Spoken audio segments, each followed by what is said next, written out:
ਕੁੱਲ ਦੁਨੀਆ ਦੇ ਵਿੱਚ ਆਪਾਂ ਦੇਖਦੇ ਹਾਂ ਇਹ ਆਪਣੀ ਤੌਰ ਤੇ ਇੱਕ ਸਭ ਤੋਂ ਪਹਿਲਾ ਇਤਿਹਾਸਕ ਡਾਕੂਮੈਂਟ ਖਾਲਿਸਤਾਨ ਦੇ ਹੱਕ ਦੇ ਵਿੱਚ ਦੁਨੀਆ ਦੀ ਪਾਵਰਫੁਲ ਕੰਟਰੀ ਅਮਰੀਕਾ ਦੇ ਵਿੱਚ ਕਨੈਕਟੀਕਟ ਸਟੇਟ ਵੱਲੋਂ ਦਿੱਤਾ ਗਿਆ।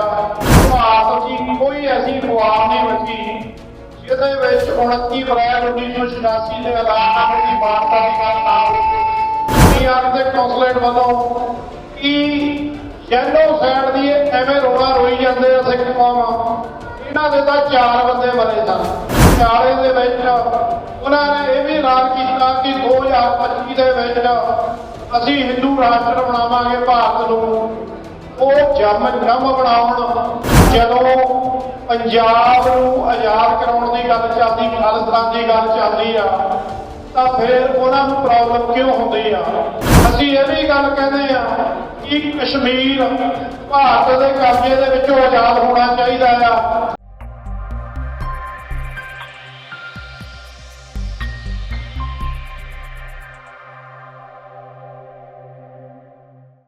ਅੱਜ ਦੀ ਇਸ ਕਨਵੈਨਸ਼ਨ ਦੇ ਵਿੱਚ ਜੁੜੇ ਹੋਏ ਸਾਰੇ ਵੀਰਾਂ ਨੂੰ, ਭੈਣਾਂ ਨੂੰ ਸਤਿਗੁਰਾਂ ਦੀ ਬਖਸ਼ੀ ਹੋਈ ਫਤਿਹ ਪ੍ਰਵਾਨ ਹੋਵੇ। ਵਾਹਿਗੁਰੂ ਜੀ ਕਾ ਖਾਲਸਾ, ਵਾਹਿਗੁਰੂ ਜੀ ਕੀ ਫਤਿਹ। ਸ਼੍ਰੋਮਣੀ ਅਕਾਲੀ ਦਲ ਅੰਮ੍ਰਿਤਸਰ ਜੋ ਕਾਫੀ ਲੰਬਿਆਂ ਸਮਿਆਂ ਤੋਂ ਆਪਣੇ ਕੌਮੀ ਘਰ ਖਾਲਿਸਤਾਨ ਬਾਰੇ ਆਪ ਜੀ ਦੇ ਵਿੱਚ ਜਿੱਥੇ ਜਾਗਰੂਕਤਾ ਫੈਲਾ ਰਹੇ ਆ, ਉੱਥੇ ਖੁਦ ਜੁਝਾਰੂਆਂ ਨੇ ਲੜਿਆ ਵੀ ਆ। ਸੋ ਸਰਦਾਰ ਸਿਮਰਨਜੀਤ ਸਿੰਘ ਮਾਨ ਤੇ ਮਾਨ ਸਿੰਘ ਮਾਨ ਉਹਨਾਂ ਨੂੰ ਆਪਾਂ ਸੁਣਿਆ। ਮੈਂ ਜ਼ਿਆਦਾ ਗੱਲਾਂ ਨਾ ਕਰਦਾ ਹੋਇਆ ਆਪ ਜੀ ਦੇ ਨਾਲ ਜੋ ਅੱਜ ਦੇ ਸਮਕਾਲੀ ਸਮੇਂ ਦੇ ਵਿੱਚ ਜੋ ਐਕਟੀਵਿਟੀਜ਼ ਹੋ ਰਹੀਆਂ ਹਨ, ਭਾਵੇਂ ਉਹ ਪੰਜਾਬ ਦੀ ਧਰਤੀ ਤੇ ਹੋਣ, ਭਾਵੇਂ ਉਹ ਵਿਦੇਸ਼ਾਂ ਦੇ ਵਿੱਚ, ਤੁਹਾਨੂੰ ਆਲਰੇਡੀ ਇਹਨਾਂ ਗੱਲਾਂ ਦਾ ਇਲਮ ਹੈ ਕਿ ਜਿਵੇਂ ਸੋਸ਼ਲ ਮੀਡੀਆ ਤੇ ਚਰਚਾ, ਮੈਂ ਇਹ ਗੱਲਾਂ ਇਸ ਕਰਕੇ ਦੱਸਣੀਆਂ ਚਾਹੁੰਦਾ ਹਾਂ ਕਿ ਆਪ ਜੀ ਦੇ ਵਿੱਚ, ਸਾਡੀ ਕਮਿਊਨਿਟੀ ਦੇ ਵਿੱਚ ਅਵੇਅਰਨੈਸ ਘੱਟ ਹੈ। ਪਿਛਲੇ ਦਿਨੀ 29 ਅਪ੍ਰੈਲ ਨੂੰ ਕਨੈਕਟੀਕਟ ਸਟੇਟ ਦੇ ਵਿੱਚ 29 ਅਪ੍ਰੈਲ 1986 ਦੇ ਵਿੱਚ ਜੋ ਸਾਡੇ ਜੁਝਾਰੂਆਂ ਵੱਲੋਂ ਪੰਥਕ ਕਮੇਟੀ ਵੱਲੋਂ ਸਰਬੱਤ ਖਾਲਸਾ ਸੱਦ ਕੇ ਖਾਲਿਸਤਾਨ ਦਾ ਐਲਾਨ ਕੀਤਾ ਗਿਆ ਕਿ ਹੁਣ ਅਸੀਂ ਭਾਰਤ ਦੇ ਨਾਲ ਨਹੀਂ ਰਹਿਣਾ। ਤੇ ਉਸ ਖਾਲਿਸਤਾਨ ਐਲਾਨਨਾਮਾ ਨੂੰ ਸਮਰਪਿਤ ਪ੍ਰੋਗਰਾਮ ਸੀ ਕਿ ਕਨੈਕਟੀਕਟ ਸਟੇਟ ਦੀ ਅਸੈਂਬਲੀ ਨੇ ਰੈਕੋਗਨਾਈਜ਼ ਕੀਤਾ, ਮਾਨਤਾ ਦਿੱਤੀ ਇਸ ਗੱਲ ਦੇ ਉੱਤੇ। ਸਟੇਟ ਦੇ ਜਿਹੜੇ ਇਲੈਕਟਡ ਅਫੀਸ਼ੀਅਲ ਆ, ਉਹਨਾਂ ਦੇ ਵਿੱਚ ਕਾਂਗਰਸਮੈਨ ਜਿਹੜੇ ਫੈਡਰਲ ਦੇ ਲੀਡਰ ਹਨ ਔਰ ਮੇਅਰ ਦਮ ਸਿਟੀਆਂ ਦੇ, ਉਹਨਾਂ ਨੇ ਆਪਣੇ ਉਹ ਇਤਿਹਾਸਕ ਡਾਕੂਮੈਂਟ ਆਪਾਂ ਕਹਿੰਦੇ ਆ, ਜੇ ਕੁੱਲ ਦੁਨੀਆ ਦੇ ਵਿੱਚ ਆਪਾਂ ਦੇਖਦੇ ਆ, ਇਹ ਆਪਣੀ ਤੌਰ ਤੇ ਇੱਕ ਸਭ ਤੋਂ ਪਹਿਲਾ ਇਤਿਹਾਸਕ ਡਾਕੂਮੈਂਟ ਖਾਲਿਸਤਾਨ ਦੇ ਹੱਕ ਦੇ ਵਿੱਚ ਦੁਨੀਆ ਦੀ ਪਾਵਰਫੁਲ ਕੰਟਰੀ ਅਮਰੀਕਾ ਦੇ ਵਿੱਚ ਕਨੈਕਟੀਕਟ ਸਟੇਟ ਵੱਲੋਂ ਦਿੱਤਾ ਗਿਆ। ਤਾਂ ਖਾਲਿਸਤਾਨ ਦੀ ਗੱਲ ਜਿਹੜਾ ਆ 29 ਅਪ੍ਰੈਲ 1986 ਨੂੰ ਜਿਹੜੀ ਡੈਕਲੇਰੇਸ਼ਨ ਜਿਹੜੀ ਆ 29 ਅਪ੍ਰੈਲ ਆਜ਼ਾਦੀ ਦੀ ਗੱਲ ਦੀ ਐਲਾਨ ਹੋ ਚੁੱਕਿਆ ਆ। ਜਿਸ ਕੰਟਰੀ ਦੇ ਵਿੱਚ ਆਪਾਂ ਰਹਿੰਦੇ ਆ, 4 ਜੁਲਾਈ ਮਨਾਉਂਦੇ ਆ ਸਾਧ ਸੰਗਤ ਜੀ। 4 ਜੁਲਾਈ ਦੀ ਜਿਹੜੀ ਡੈਕਲੇਰੇਸ਼ਨ ਆ ਅਮਰੀਕਾ ਦੇ ਵਿੱਚ, ਉਹ ਕਿਸੇ ਵੇਲੇ ਫਿਲਾਡੈਲਫੀਆ ਅਮਰੀਕਾ ਦੀ ਰਾਜਧਾਨੀ ਹੁੰਦਾ ਸੀ, ਅੱਜ ਕੱਲ੍ਹ ਵਾਸ਼ਿੰਗਟਨ ਡੀਸੀ ਆ। ਤਾਂ ਆਜ਼ਾਦ ਇਹ ਵੀ ਕੰਟਰੀ ਜਿਹੜਾ ਬਾਅਦ ਵਿੱਚ ਹੋਇਆ ਸੀ, ਡੈਕਲੇਰੇਸ਼ਨ ਜਿਹੜੀ ਆ 4 ਜੁਲਾਈ ਦੀ, ਉਹ ਪਹਿਲਾਂ ਹੋ ਗਈ ਸੀ ਫਿਲਾਡੈਲਫੀਆ ਦੇ ਵਿੱਚ।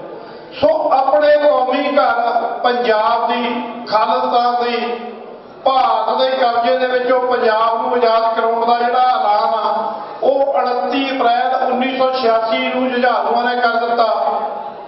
ਤੇ ਵਰਲਡ ਸਿੱਖ ਪਾਰਲੀਮੈਂਟ ਵੱਲੋਂ ਅਸੀਂ ਅਲੱਗ-ਅਲੱਗ ਸਟੇਟਾਂ ਦੇ ਵਿੱਚ ਇਹ ਮੁਹਿੰਮ ਚਲਾਈ ਹੋਈ ਆ।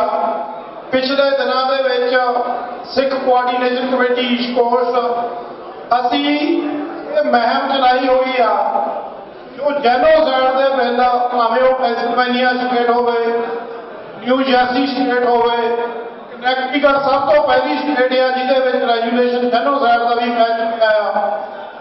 ਤਾਂ ਜਦੋਂ ਹੁਣ ਐਲਾਨਨਾਮੇ ਦੇ ਉੱਤੇ ਵੀ ਮੋਹਰ ਲੱਗੀ ਆ ਤਾਂ ਭਾਰਤੀ ਹਕੂਮਤ ਤੋਂ ਲੈ ਕੇ ਇੰਡੀਅਨ ਮੀਡੀਆ, ਨਿਊਯਾਰਕ ਸਥਿਤ ਕੌਂਸਲੇਟ, ਇਹ ਇੰਨੇ ਕੁ ਬਦਲਾਅ ਦੇ ਵਿੱਚ ਆ ਚੁੱਕਿਆ।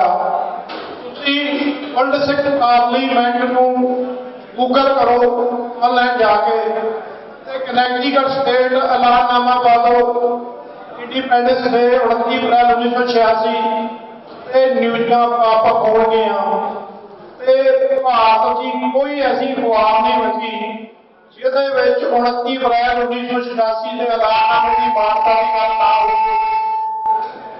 ਆ ਸੰਗਤ ਜੀ, ਜੋ ਨਿਊਯਾਰਕ ਸਥਿਤ ਕੌਂਸਲੇਟ ਆ ਔਰ ਹੋਰ ਕਈ ਦੀਆਂ ਏਜੰਸੀਆਂ ਜਿਹੜੀਆਂ ਉਹ ਏਜੰਸੀਆਂ ਜਿਹੜੀਆਂ ਆ ਹੁਣ ਈਮੇਲ ਕਰ ਰਹੀਆਂ ਇਲੈਕਟਡ ਅਫੀਸ਼ੀਅਲ ਨੂੰ ਔਰ ਵਾਈਟ ਹਾਊਸ ਤੱਕ ਪਹੁੰਚ ਕਰ ਰਹੇ ਹਨ ਕਿ ਸਿੱਖ ਕੌਮ ਲਿਖਤ ਰੂਪ ਦੇ ਵਿੱਚ ਈਮੇਲ ਜਿਹੜੀਆਂ ਆ ਸਿੱਖ ਕੌਮ ਨੂੰ ਟੈਰਰਿਸਟ ਕੌਮ ਕਿਹਾ ਗਿਆ ਆ। ਇਹ ਵੀ ਕਿਹਾ ਗਿਆ ਨਿਊਯਾਰਕ ਦੇ ਕੌਂਸਲੇਟ ਵੱਲੋਂ ਕਿ ਜੈਨੋਸਾਈਡ ਦੀ ਐਵੇਂ ਰੋਣਾ ਰੋਈ ਜਾਂਦੇ ਆ ਸਿੱਖ ਕੌਮ, ਇਹਨਾਂ ਦੇ ਤਾਂ 4 ਬੰਦੇ ਮਰੇ ਸਨ। ਇਹ ਹੁਣ ਕੌਮ ਨੇ ਦੇਖਣਾ ਕਿ ਤੁਹਾਡੇ 4 ਮਰੇ ਸੀ ਕਿ ਵੱਧ ਮਰੇ ਸੀ। ਤੁਹਾਨੂੰ ਪਤਾ ਆ ਕਿ ਕਿੰਨੀ ਵੱਡੀ ਤਾਦਾਦ ਵਿੱਚ ਦਿੱਲੀ ਦੇ ਵਿੱਚ ਇਹਨਾਂ ਨੇ ਨੰਗਾ ਨਾਚ ਨੱਚਿਆ, ਜਿਹੜਾ ਭਾਰਤੀ ਹਕੂਮਤ ਦੀ ਮਸ਼ੀਨਰੀ ਉਹਨਾਂ ਦੇ ਹਿੰਦੂ ਕਵੀਆਂ ਵੱਲੋਂ ਪਿਛਲੇ ਦਿਨੀ ਪਟਿਆਲੇ ਦੇ ਵਿੱਚ ਉਹਨਾਂ ਨੇ ਇਹ ਵੀ ਐਲਾਨ ਕੀਤਾ ਕਿ 2025 ਦੇ ਵਿੱਚ ਅਸੀਂ ਹਿੰਦੂ ਰਾਸ਼ਟਰ ਬਣਾਵਾਂਗੇ ਭਾਰਤ ਨੂੰ। ਉਹ ਜੰਮ ਬਣਾਉਣ ਉਹਨਾਂ ਨੇ ਕਦੇ 23 ਦਾ ਐਲਾਨ ਕੀਤਾ, ਕਦੇ 25 ਦਾ, ਕਿ ਭਾਰਤ ਨੂੰ ਹਿੰਦੂ ਰਾਸ਼ਟਰ ਬਣਾਉਣਾ ਜ਼ਰੂਰ ਬਣਾਉਣਾ ਚਾਹੀਦਾ। ਸਾਡੀ ਉਹਨਾਂ ਹਿੰਦੂ ਕਵੀਆਂ ਨੂੰ ਵਧਾਈ ਹੈ ਇਸ ਗੱਲ ਦੀ। ਪਰ ਜਦੋਂ ਪੰਜਾਬ ਨੂੰ ਆਜ਼ਾਦ ਕਰਾਉਣ ਦੀ ਗੱਲ ਚੱਲਦੀ, ਖਾਲਿਸਤਾਨ ਦੀ ਗੱਲ ਚੱਲਦੀ ਆ, ਤਾਂ ਫਿਰ ਉਹਨਾਂ ਨੂੰ ਪ੍ਰੋਬਲਮ ਕਿਉਂ ਹੁੰਦੀ ਆ? ਅਸੀਂ ਇਹ ਵੀ ਗੱਲ ਕਹਿੰਦੇ ਆ ਕਿ ਕਸ਼ਮੀਰ ਭਾਰਤ ਦੇ ਕਬਜ਼ੇ ਦੇ ਵਿੱਚੋਂ ਆਜ਼ਾਦ ਹੋਣਾ ਚਾਹੀਦਾ ਆ। ਉਹ ਵੀ ਪੀਸਫੁਲ ਤਰੀਕੇ ਨਾਲ ਮੁਹਿੰਮ ਚਲਾ ਰਹੇ ਹਨ। ਨਾਗਾਲੈਂਡ ਦੇ ਜਿਹੜੇ ਲੋਕ ਆ ਉਹ ਵੀ ਭਾਰਤ ਨਾਲੋਂ ਅਲੱਗ ਹੋਣਾ ਚਾਹੁੰਦੇ ਹਨ।